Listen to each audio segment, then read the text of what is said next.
नमस्कार दोस्तों। जब किसी जरूरतमंद की आवाज आप तक पहुंचे तो परमात्मा का शुक्र अदा करना कि उसने मदद के लिए तुम्हें पसंद किया है, वरना वो तो सबके लिए अकेला ही काफी है। कदापि अपने भाग्य के लिए परमात्मा को दोषी न ठहराइए, क्योंकि यदि परमात्मा हमारा भाग्य लिखते तो वो सर्वश्रेष्ठ होता, किंतु अपना भाग्य हम स्वयं अपने कर्मों से बनाते हैं। इसलिए परमात्मा को अपने दुख का कारण बनाने के बजाय अपने कर्मों पर ध्यान दे। उद्देश्य अगर सही हो तो ईश्वर भाग्य से अधिक देते हैं।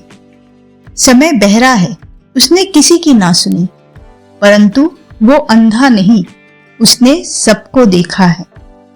हम खुद को तब सशक्त बनाते हैं जब हम समझते हैं कि हमारे पास पहले से ही वो सब कुछ है जो हमें चाहिए। ये सोच के बिना क्यों हम सशक्त नहीं बन सकते, ये सवाल खुद से करें।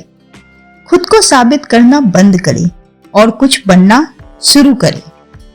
सत्य से अगर प्रेम है तो अकेले रहना सीख लीजिए। झूठ से अगर प्रेम है तो लोगों का साथ मिलेगा। पर यह भी याद रखिए, जहां सत्य है वहीं परमात्मा खड़ा मिलेगा। अनुशासन में जीना, व्यर्थ चिंता ना करना और भविष्य के बजाय वर्तमान पर ध्यान केंद्रित करना सीखो। जब भक्ति बुद्धि से होती है तो जुबान सुधरती है, जब भक्ति दिल से होती है तो कर्म सुधरते हैं। जो व्यक्ति अपने मित्र और रिश्तेदारों को छोड़कर पराये लोगों को महत्व देता है वह खुद ही एक दिन नष्ट हो जाता है। जिस तरह किसी राजा का राज्य अधर्म से नष्ट हो जाता है। संबंध भगवान से अच्छे बना लो, तुम्हारे किसी और की जरूरत नहीं पड़ेगी और तुम खुद सबकी जरूरत बन जाओगे। जीवन में कैसी भी समस्या हो, बच्चे बन उसे परमात्मा के आगे अर्पण कर दो और निश्चिंत हो जाओ, तो परमात्मा आपकी जरूर मदद करेंगे। कभी जीवन में हारा हुआ महसूस करो और कोई मार्ग न दिखाई दे तो श्रीमद् भागवत गीता की शरण अवश्य लेना। माधव कहते हैं, बदलाव कभी भी आसान नहीं होता, लेकिन संभव होता है। फूल कितना भी सुंदर हो, उसकी प्रशंसा महक के वजह से होती है। ठीक इसी तरह इंसान की प्रशंसा सुंदरता से नहीं बल्कि उसके गुण से होती है। अगर धर्म की रक्षा के लिए कोई भी प्रण या कोई भी वचन तोड़ना पड़े तो वो अधर्म नहीं माना जाता। अगर आपको कोई अच्छा लगता है तो अच्छा वो नहीं बल्कि अच्छे आप हो, क्योंकि उसमें अच्छाई देखने वाली नजर आपके पास है। जिस शरीर के साथ हम पैदा हुए हैं उसके जिम्मेदार हम नहीं हैं, परंतु जिस चरित्र और किरदार के साथ हम विदा होंगे उसके पूरे जिम्मेदार हम स्वयं होंगे। सहनशील होना अच्छी बात है, परंतु अन्याय का विरोध करना उससे भी उत्तम है। कोई हमारा बुरा करे ये उसका कर्म है, हम किसी का बुरा ना करें ये हमारा धर्म है। कृष्ण कहते हैं, ना तो ये शरीर तुम्हारा है और ना तुम इस शरीर के मालिक हो। ये शरीर 5 तत्वों से बना है, आग, जल, वायु, पृथ्वी और आकाश। एक दिन ये शरीर इन्हीं 5 तत्वों में विलीन हो जाएगा। चित्र ही नहीं, अपना चरित्र भी सुंदर रखो। भवन ही नहीं, भावना भी सुंदर रखो। साधन ही नहीं, साधना भी सुंदर रखो। दृष्टि ही नहीं, अपना दृष्टिकोण भी सुंदर रखो। माधव कहते हैं, जैसे जैसे कलयुग आएगा इंसान मतलबी होता जाएगा। जरूरत के समय आपके पैर पकड़ेगा और जरूरत नहीं रहेगी तो पहचानेगा भी नहीं। ईश्वर कहते हैं, तू उदास ना हो, मैं तेरे साथ हूं।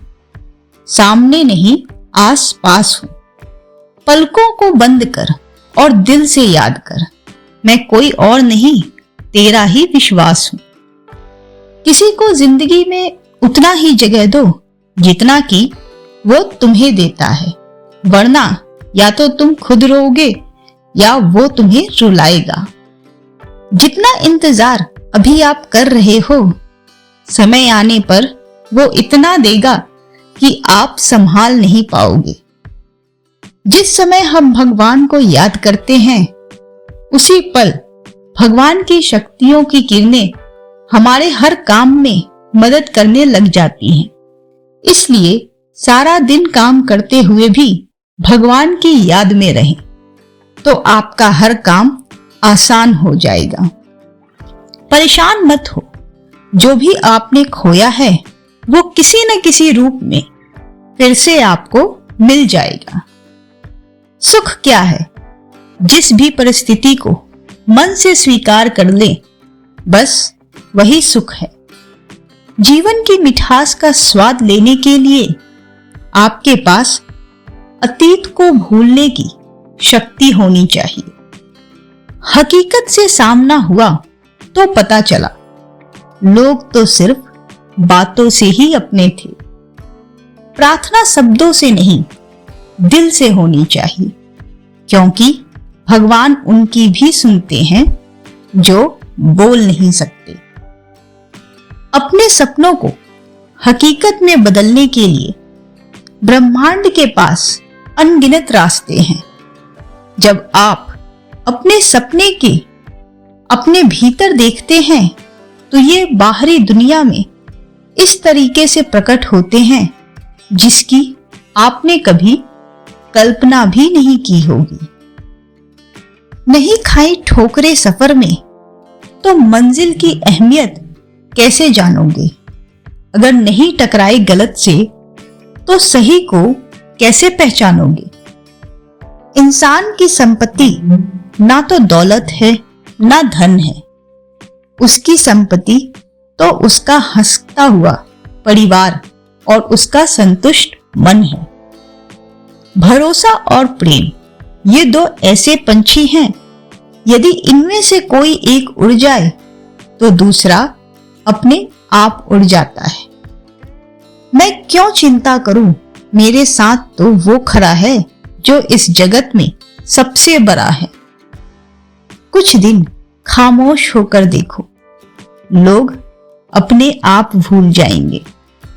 जीवन में हजारों लड़ाइयां जीतने से बेहतर है स्वयं पर विजय प्राप्त करना। अगर ये कर लिया तो जीत हमेशा सिर्फ तुम्हारी ही होगी, इसे तुमसे कोई नहीं छीन सकता।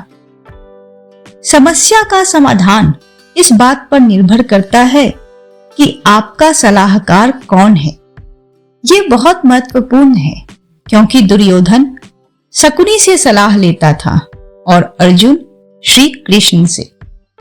घमंड भरी बातें करके किसी का दिल नहीं दुखाना चाहिए, क्योंकि वक्त घमंड भी तोड़ देता है और बात करने लायक भी नहीं छोड़ता।